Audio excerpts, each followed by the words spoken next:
Ready.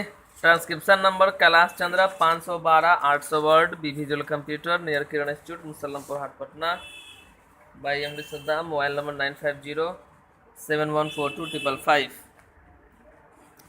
Ready start. Mr. Vice Chairman, Sir, the most dramatic event of the last year and perhaps the most significant in the history of free India was the underground nuclear explosion. The President's address has taken due note of this event, and the President has rightly congratulated our nuclear scientists and engineers on this important achievement.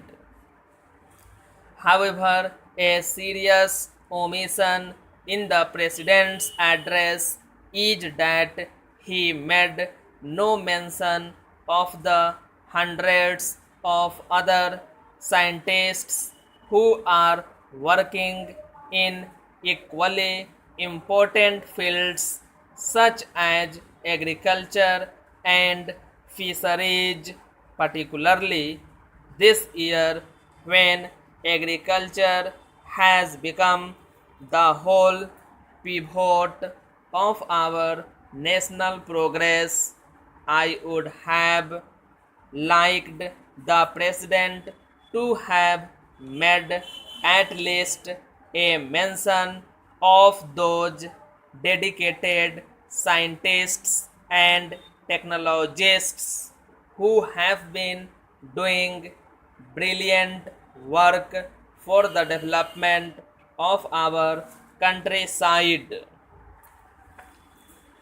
Whenever one visits an agricultural research institute in any part of the country, one is impressed by the dedication and energy of our young scientists engaged in doing the most advanced research in agriculture, dairy, fisheries, oil research, reclamation of desert areas, forestry, all of which are crucial to our development.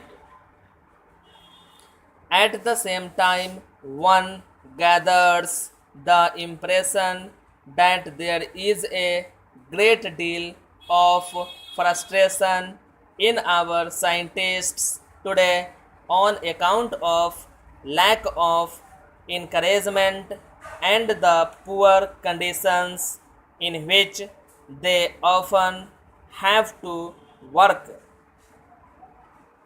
Atomic scientists are perhaps somewhat better looked after than the other scientists, but on the whole, we cannot say that we have treated our scientists very well. Even today, after all the advance we have made in science, I feel that our scientists have not received the appreciation that they deserve. The majority of them are still treated just like functionaries in a government department. Poor salary, indiscriminate transfers, promotion of people merely according to seniority and not on the basis of merit or special experience. These are the complaints that I have heard from scientists whenever I visited any of our leading scientific institutions. I suggest, sir, that the time has come when we should not only raise the prestige of our scientists community but also substantially improve their material rewards and conditions of work. When I say material rewards, I do not mean just salary. More important is the kind of working and living conditions we provide for the scientists, how far we can reduce their domestic worries so that they can concentrate on their work. It should not be beyond the means of our government to provide our scientists cheap housing, special educational facilities for their children, concessional travel facilities, and so on. Sir, in almost every socialist country, particularly in the Soviet Union, scientists are treated as the cream of the society. In India, if we look around, who are the elite of our society? Contractors, exporters, advertising executives, and film stars. When you think that after all what our exporters and businessmen sell are largely the products of our brilliant researchers, it seems great injustice that those who sell the products should get most of the benefit and very little goes to those who have developed the products. Therefore, sir, it all comes down to the question of the kind of values which we have to set in our society. Unless we make a radical change in our system of values and priorities, our progress will continue to be lopsided and haphazard as it has been in recent years.